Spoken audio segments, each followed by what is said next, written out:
E eu convido a todos a cerrarem os olhos, se assim o desejarem. Vamos nos ligando sempre ao nosso amado Mestre Jesus, Ele que é a razão de estarmos aqui mais uma vez reunidos.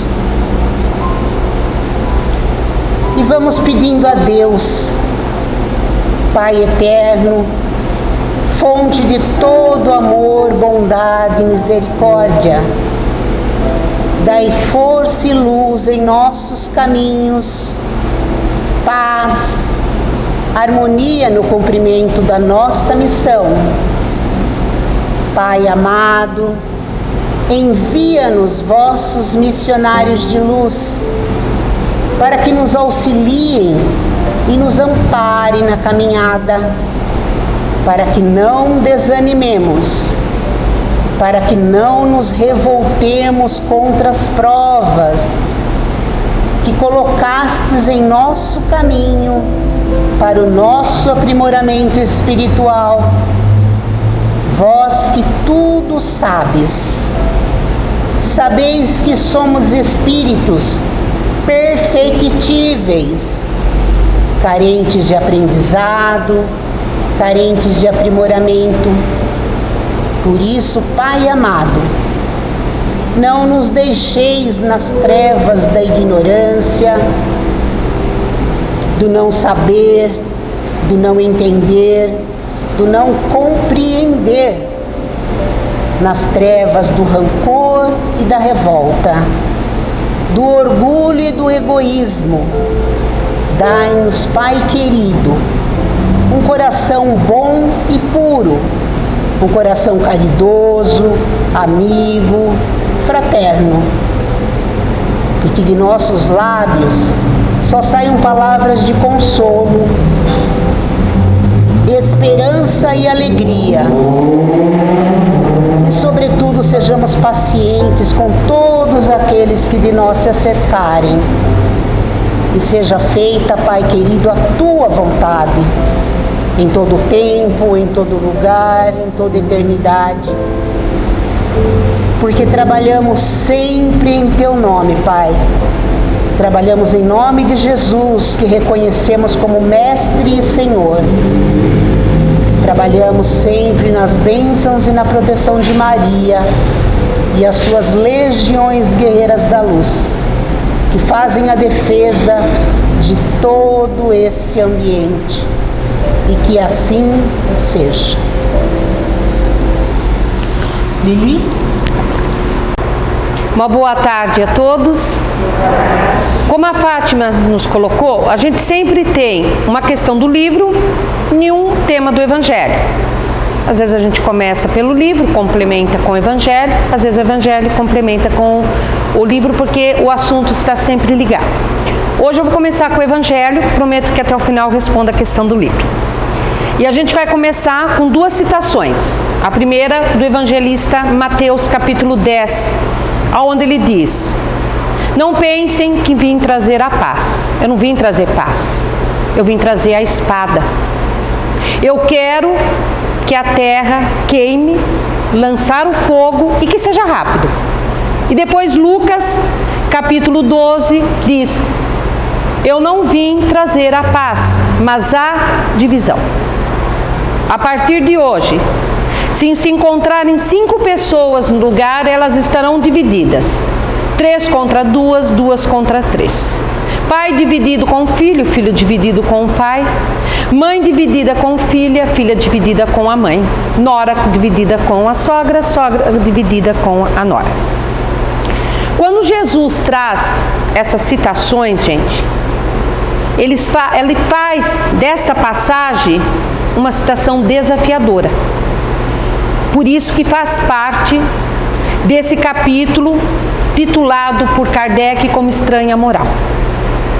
Nesse capítulo estão algumas passagens, gente, que quando a gente lê ou a gente escuta, pode causar uma certa estranheza, sim. Por quê? contrastam com toda a bondade, a benevolência, a doçura, a empatia que Jesus tinha por nós, principalmente, gente, naqueles momentos difíceis. Contrastam com uma das características marcantes do Mestre, amor em ação, a prática do amor, a caridade. Então, quando a gente pega um texto que entra em contraste com a figura de Jesus, muitas vezes a gente deixa para lá. Isso é só fato histórico, não tem nada de importante. Ou pior, interpreta ao pé da letra. Ao interpretarmos ao pé da letra, gente, a gente vai adaptar essa interpretação às nossas conveniências. Aquilo que é conveniente para mim. E no caso dos textos evangélicos, para justificar falhas morais humanas que nós ainda temos. E aí Kardec, então, vem em nosso socorro, nesse capítulo. Ele diz, vocês pegam uma passagem do Evangelho, causou estranheza, polêmica, usa a razão. Parte de uma questão impecável. Jesus é o Espírito mais perfeito que encarnou na Terra. Torna-se modelo e guia da humanidade, gente, porque Ele é o amor materializado. Jesus é a encarnação desse sentimento mais sublime que existe, amor, alimento de almas. E o amor, gente, é um sentimento que só constrói. O amor não destrói nada. Então, se nós pegarmos ao pé da letra, eu não vim trazer paz, vim trazer espada. Eu quero que a terra pegue fogo e tenho pressa. Eu vim para dividir. Gente, cadê a bondade? Cadê a doçura? Cadê aquele exemplo da prática do amor? Interpretadas ao pé da letra, nós estamos transformando Jesus num conquistador sanguinário, né? Devastador. A sua missão, em vez de ser paz, é uma missão que causa discórdia. Sanguinário, devastador, destrutivo, que causa violência, tumulto, são sentimentos destrutivos, contrários à lei do amor, que só constrói. Então, toda vez que vocês perceberem alguma passagem que está em contradição com a lei do amor, tem que ver o que está acontecendo ali. O que é que tem de errado? No caso dos textos evangélicos, pode ser por 3 motivos, gente. Os mais comuns. Pode ser que a fala não seja de Jesus. Ele não deixou nada escrito para nós. Tudo foi escrito pelos evangelistas. Que após a morte de Jesus, gente, Marcos, Mateus e João ainda foram apóstolos e conviveram com Jesus. Lucas, onde a gente tirou essa citação, nem conviveu com Jesus. Ele coloca tudo do Evangelho porque ele ouviu dos apóstolos e de Maria. Pode ser um problema de tradução, gente. Hebraico, aramaico nós conhecemos. São línguas muito pobres de recursos gramaticais. Uma palavra tinha mais de um sentido. E na hora de traduzir, que passou por várias línguas para chegar até nós, será que traduziram com o sentido que Jesus ia colocar? E a terceira opção, falta de compreensão. Aí no Evangelho segundo o Espiritismo fica um pouquinho mais fácil. Porque o Evangelho segundo o Espiritismo veio nos ajudar a compreender o Evangelho Jesus. Se você pegar o Novo Testamento, da onde eu tirei essa citação, vai lá que a citação é essa. Mas está tudo misturado naqueles textos, gente. Tem fatos históricos, fatos da vida de Jesus, palavras dogmáticas, profecias, milagre e a essência moral. Tudo misturado. O que a espiritualidade falou para Kardec? Facilita para eles. Tira dos textos a essência moral. Então, o que está no Evangelho segundo o Espiritismo é uma passagem que pertence a Jesus. Facilitou um pouco, né? Então, o que é? Falta de compreensão. E aí, gente, nessa falta de compreensão, nós vamos ter que resgatar o pensamento essencial de Jesus. Como foi há 2024 anos atrás, é como se a gente pudesse voltar.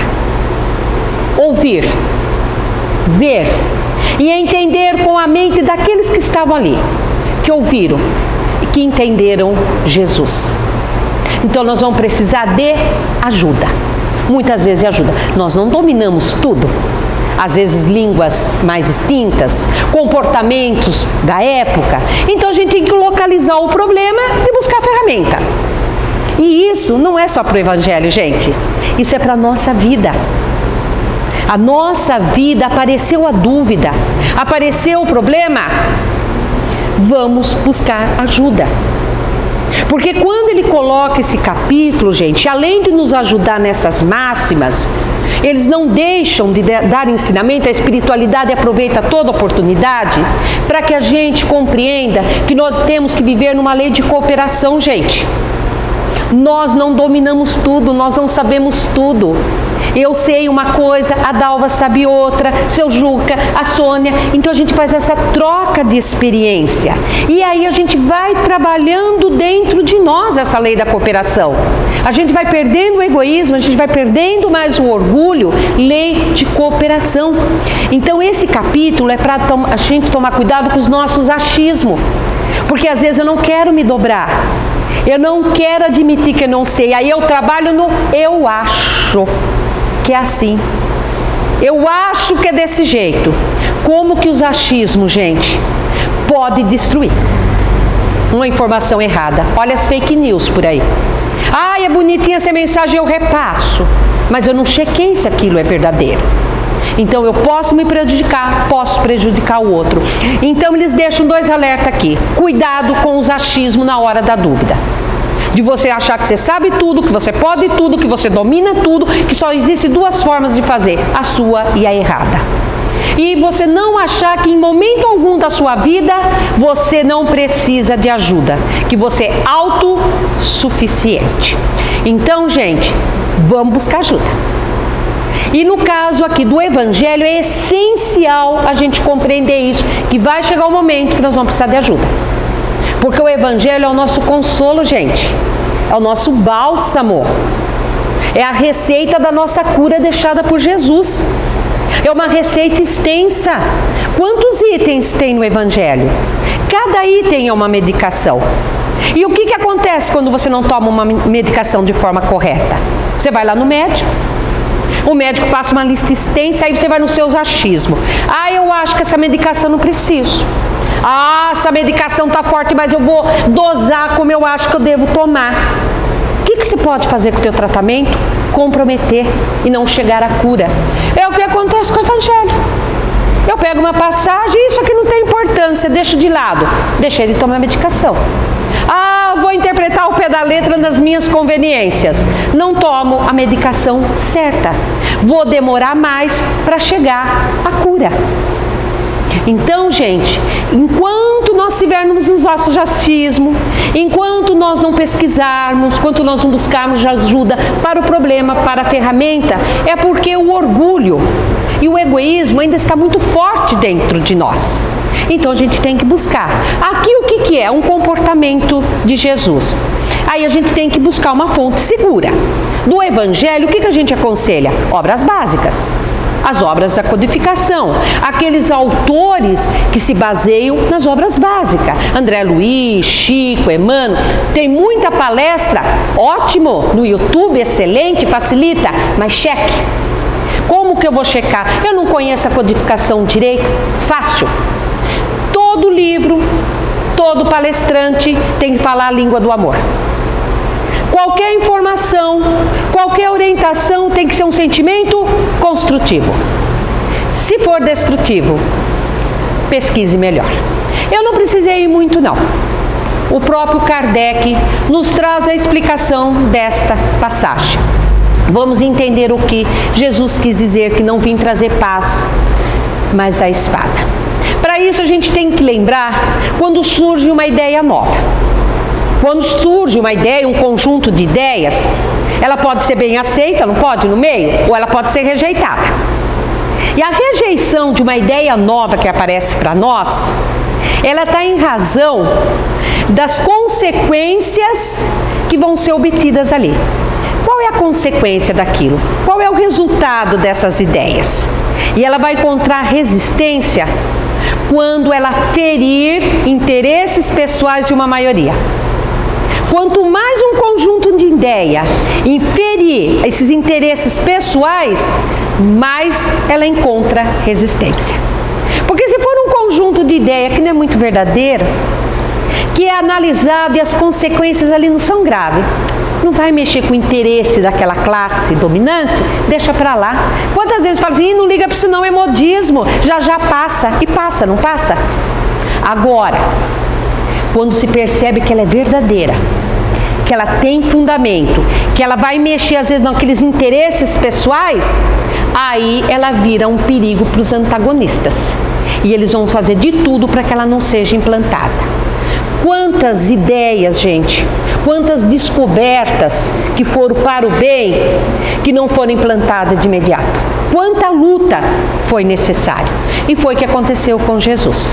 Quando Jesus trouxe as suas ideias, essa lei do amor, a sua doutrina, ele deixou muito poderoso sem dormir.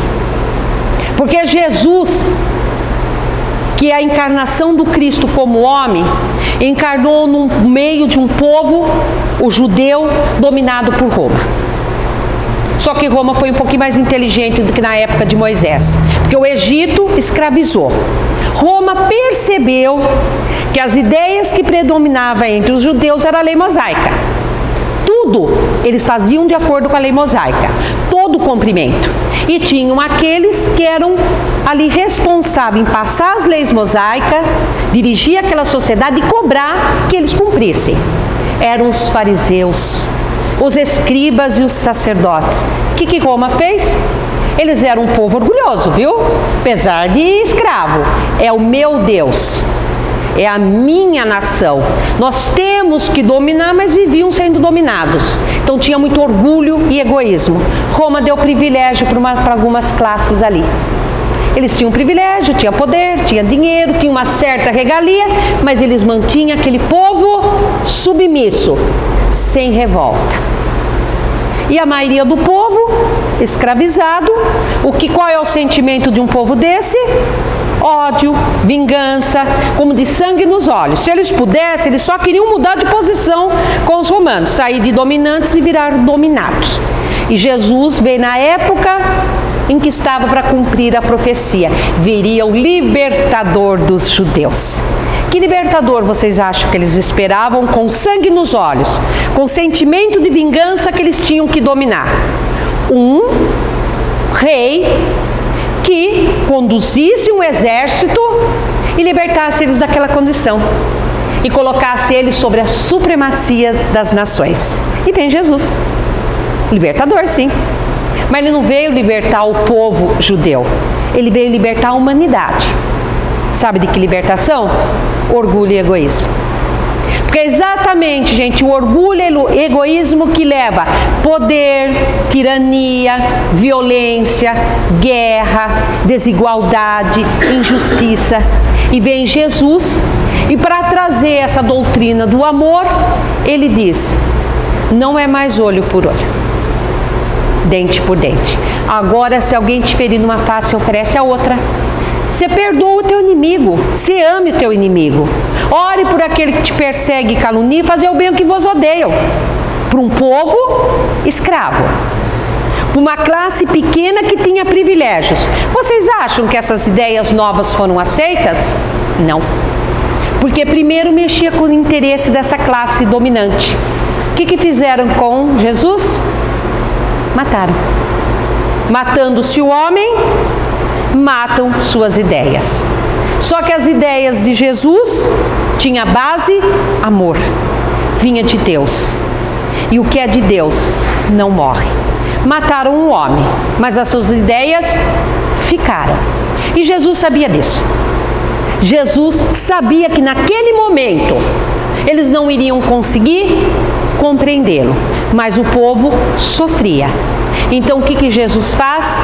Deixa as sementes das suas ideias dentro do Evangelho, em parábolas, para que a hora que a gente crescesse, nós pudéssemos compreender. Naquele momento eles não conseguiam compreender, os poderosos não iam aceitar, aonde Jesus foi buscar ajuda para que as suas ideias fossem divulgadas? No meio do povo sofrido. Um povo totalmente sem esperança, gente. Porque eles não tinham privilégio nenhum e tinha uma questão naquela época. Não se esperava nada de compensação após a morte. Fosse monoteísta, fosse politeísta, todas as compensações eram dadas na terra. Se você obedecesse os deuses ou a Deus, cumprisse os rituais, você tinha saúde, você tinha felicidade, você tinha dinheiro. As calamidades, as doenças, as deficiências, porque de alguma forma você desobedeceu a Deus ou aos deuses. Mesmo eles não sabendo, mas eles sabiam que eles estavam pagando por algo que eles tinham cometido. Então eles não tinham esperança nenhuma. Era só sofrimento. Aí Jesus vem e dá esperança. Que é coisa melhor, gente, quando a gente está no fundo do poço, alguém te estender a mão. Jesus chamou esses sofridos e falado: todos vocês que sofrem fome, sede, injustiça, tem um reino esperando vocês após a morte. Melhorou. Porque aí eles começaram a se encher de esperança. E começaram a comentar: mas o que é que esse Galileu pede em troca? Nada.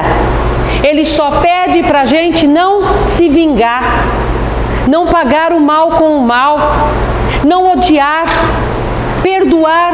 Vocês compreenderam a didática de Jesus?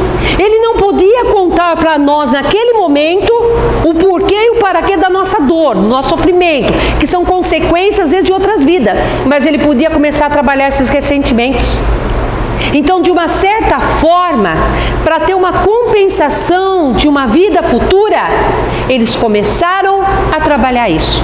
E foram exatamente eles que foram divulgando esses ensinamentos. E tudo ficou ainda oculto ali nas parábolas. Todas as sementinhas da sua ideia. E prometeu para nós, né? Quando vocês crescerem um pouco mais, eu envio o Consolador. Então mataram o homem, mas esse povo sofrido com a esperança continuou a cultivar esses ensinamentos. E nós sabemos toda a história dos cristãos, né? A perseguição, como diz o Cássio aqui, virou programa de domingo para nós, crucificação, e ver eles mortos ali na arena, né? Pelos gladiadores, pelos leões. E foram muito tempo. Então começaram a entender: não vim trazer paz, mas a espada. Depois o cristianismo é oficializado, né? Eles já não eram tão perseguidos. E sabe o que a gente vira? Perseguidor. Porque o orgulho e o egoísmo está dentro de todo mundo. E aí o que aconteceu? Eles interpretaram muitas coisas ao pé da letra. E começaram a perseguir aqueles que não professavam a fé cristã. Nós sabemos de guerras santas, nós sabemos de Santa Inquisição. Aí que vem a parte que Jesus diz: haverá a divisão. É culpa da doutrina do Cristo? Não. Em momento algum Jesus disse: sai e mata, persegue. Ao contrário, Jesus pediu amor, Jesus pediu perdão. Então, infelizmente, essa falta de compreensão levaram muitos a séculos aí de cruzadas, de guerras, e tem até hoje guerras santas. Mas a divisão não ficou só aí, gente. Aquele cristianismo essencial que Jesus colocou não se adaptava muito a certas conveniências, interesses pessoais. E os próprios cristãos foram se dividindo. E quantas religiões cristãs tem hoje, gente? E todas elas partiram da vida futura que Jesus prometeu. É o ponto principal. E essa vida futura que Jesus prometeu, cada um colocou seus artigos de fé, ligados a você ficar naquela religião. Não é assim? Tem punição, tem castigo, tem salvação, tem céu, tem inferno. E aí, gente, a esperança, quando ela te oferece, se ela não for trabalhada com uma fé raciocinada, ao pouco ela vai sendo sufocada pelas situações. Porque até aí nenhuma religião tinha explicado o fenômeno pós-morte. o porquê e o para quê dessa situação que nós estamos passando aqui, ligado a outra existência nenhuma. E aí muitas pessoas começaram a se perguntar, por que tem que sofrer para ser feliz? E as religiões dizem, é para ter mérito. A nossa religião promete a salvação, né? Com vários artigos que eles oferecem, confissão, promessas, você é perdoado dos seus pecados. Não era assim? Só que aí as pessoas, tá bom, sofrer para ser feliz numa vida futura. Por que a Dalva sofre mais do que eu? Por que a Sônia tem uma vida melhor do que ela não fez nada para justificar isso? Não teve uma, tipo assim, você está pagando pelo mal, você não compreende. Doenças de nascença, mortes prematuras, aquela pessoa totalmente que cumpridora dos seus deveres e tem aqueles reveses na vida. Situações que você não entendia o porquê e o para quê. E aí, gente, toda aquela esperança inicial foi sufocada por tudo isso. E depois de 18 séculos, a maioria começou mais a acreditar num Deus que pune, num Deus que castiga, num Deus que tem privilégios, méritos para alguns, para outros não, do que o Deus de amor. E aí Jesus falou, eles estão sofrendo. Está na hora daquelas sementes das minhas ideias ali começar a germinar. Precisam de ajuda. E aí envia o outro Consolador. Aí muitos dizem, mas que pretensão do Espiritismo achar que o Espiritismo é o Consolador. Mas o Espiritismo explica o fenômeno pós-morte. Todos param no fenômeno pós-morte. Aonde o Espiritismo nos explica das nossas pluralidades da existência. Que nós temos um Deus que é amor. Quem ama não pune, quem ama não castiga, quem ama dá oportunidade. Aonde cada um vai corrigir apenas aquilo que ele precisa aprender. Ninguém paga pelo erro do outro. Uma existência só é muito pouco. A nossa vida é uma só, mas nós temos várias existências. Então nós temos que retornar em outras existências. Aí a gente começa a compreender a vida futura que Jesus colocou. Quando Jesus promete felicidade na vida futura, não precisa morrer para ser feliz, gente. A vida do Espírito é uma só. Ela é dada pelo Pai no ato da criação. Nós mudamos de condição. Estamos encarnado, desencarnado nesse mundo, no mundo espiritual, para realizar o aprendizado. Tudo o que eu sinto, não importa se eu sou encarnado ou desencarnado, eu continuo a sentir. Então sabe o que é vida futura? Pós-morte é um dos aspectos. Vida futura é a consequência depois do seu ato. Dependendo como você agir, é o seu futuro. Onde está? Na mão de quem, gente? Não é do Pai que vai punir, que vai castigar, que vai salvar. Está nas nossas mãos. Então o Espiritismo vem explicar o porquê e o para quê. Então agora a gente pode responder a questão do livro. O Espiritismo tornar-se uma crença popular? Não é crença. Crença não é fé, gente. Crença você acredita, mas você tem que ver para ter certeza. Não é crença popular. Ou melhor, corrigindo hoje, se Kardec fosse fazer essa pergunta, gente, isso daí é linguagem do século XIX que nós compreenderíamos. Kardec colocaria assim: o Espiritismo tornasse uma religião do futuro? Sabe qual é a resposta da espiritualidade? Não. O Espiritismo não é uma religião do futuro. O Espiritismo é o futuro das religiões. É a compreensão das sementinhas, das ideias de Jesus que estão no Evangelho. O que é que o Espiritismo trouxe de diferente? Nada. Ele é o Consolador. Ele é a explicação do Evangelho de Jesus. Então ele é o futuro das religiões, porque chega um ponto que a razão fala mais forte. E a pessoa vai buscar ajuda. Ela vai entender o porquê e o para quê.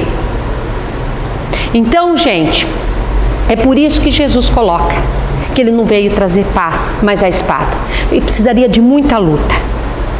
E ele diz, né, aquela outra frase que muitas pessoas não compreendem, né, que ele quer mais que a terra pegue fogo e tenha pressa. Sabe que fogo é esse que Jesus está falando, gente? Para queimar o orgulho e o egoísmo. queimar. É isso que precisa. Ele tem pressa, mas sabe qual é essa pressa de Jesus? Mais ou menos uns 500 anos para queimar o orgulho e o egoísmo.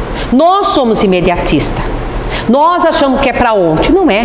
Quando eles têm um plano de emergência para nós, no mínimo 500 anos. Por quê? Porque esses sentimentos estão enraizados em nós. A pressa que eles estão esperando é que nesse período de uns 500 anos a gente consiga queimar esse orgulho e esse egoísmo. Por quê? Porque isso está dentro de nós, gente. Mudar estrutura interna é muito difícil. É um trabalho que cada um de nós vai ter que realizar. Ficou mais fácil agora compreender a frase de Jesus? Então, gente, não vamos ter vergonha, não vamos buscar ajuda, todos nós precisamos.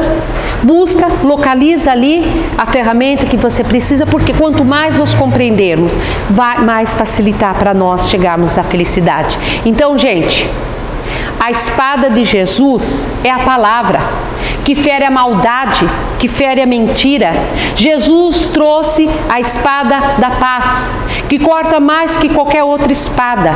Ele trouxe a espada do perdão, que vence qualquer arma, e principalmente a espada do amor, que domina mais, gente, que qualquer exército reunido de qualquer lugar. Uma boa tarde a todos.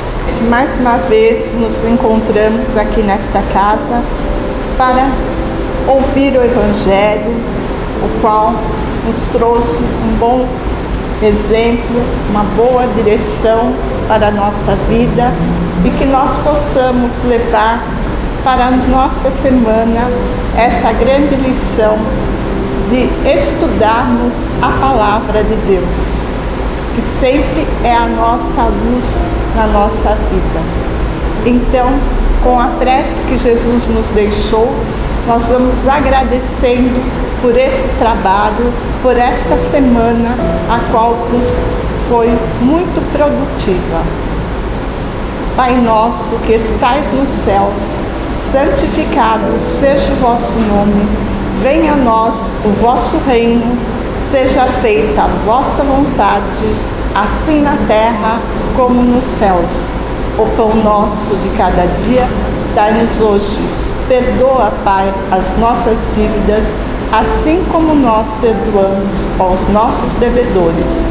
E não nos deixes cair em tentação, mas livra-nos, Senhor, de todo mal, que assim seja.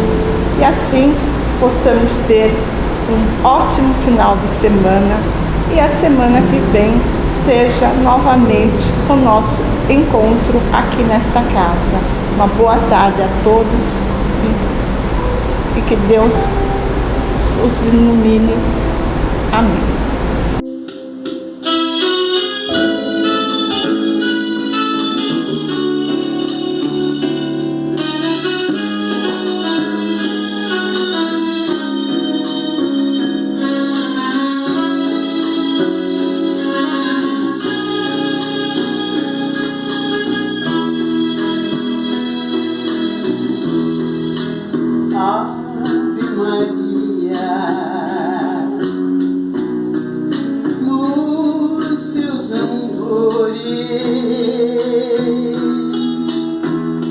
Rogai por nós,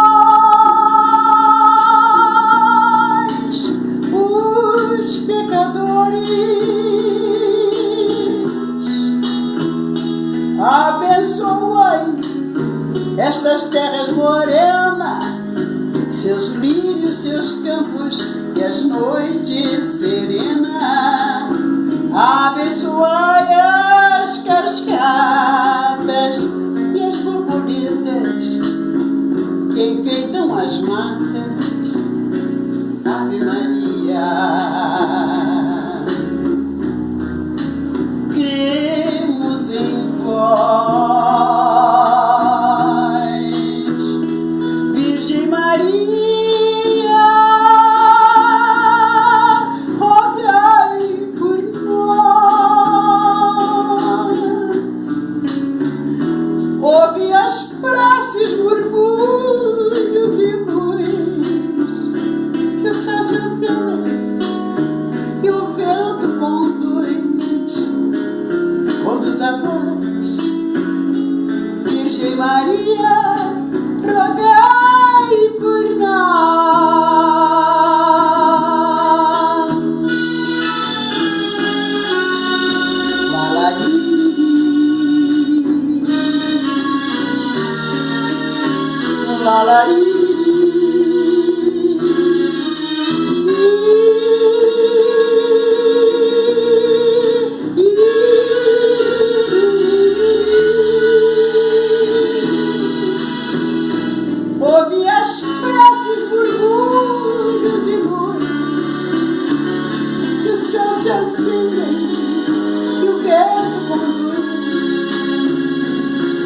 avós,